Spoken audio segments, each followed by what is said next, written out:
बलूचिस्तान वालों को सख्त गर्मी में भीगे मौसम ने ईदी दे दी। बलूचिस्तान में बारिशों के नए स्पेशल ज़ेरे असर चमन, जोब और पंजगुर समेत मुख्तलिफ शुमाली इलाकों में बारिश का सिलसिला वक्फे से जारी है। महकमा मौसमियात ने पंजाब, खैबर पख्तूनख्वा और सिंध के बेशतर इलाकों में भी अपनी रहमत बरसने की पेशगोई कर दी।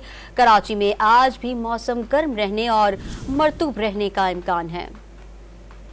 मौसम के ईद पर भी मुख्तलिफ रंग, कहीं बादल बरस रहे हैं तो कहीं सूरज तेवर दिखा रहा है। बलूचिस्तान में बारिश से जल थलेग हो गया। सूबे में बारिशों का नया स्पेल दाखिल हो गया, जिसके जेरे असर शुमाली इलाकों चमन, यूब और पंजगुर समेत मुख्तलिफ इलाकों में बारिश का सिलसिला वक्फे से जारी है। महकमा मौसमियात ने पेशगोई की है कि कोयटा समेत सूबे के मुख्तलिफ हिस्सों में मौसम अबर आलूद रहने और गरज चमक के साथ बारिश का इम्कान है। PDMA ने अपनी एडवाइजरी में बारिशों के दौरान आबी गुजरगाहों और बिजली के खम्भों से दूर रहने की हिदायत की है। कल्लात शहर और गिरदोनवा में तेज हवाओं के साथ मिट्टी के तूफान ने हर चीज धुंधला दी। मिट्टी के तूफान की वजह से हद्दे निगाह इंतहाई कम रह गई, जबकि शहरी घरों में महसूर हैं। दूसरी जानिब महकमे मौसमियात ने कराची में आज भी मौसम गर्म रहने और मरतूब रहने की पेशगोई की है।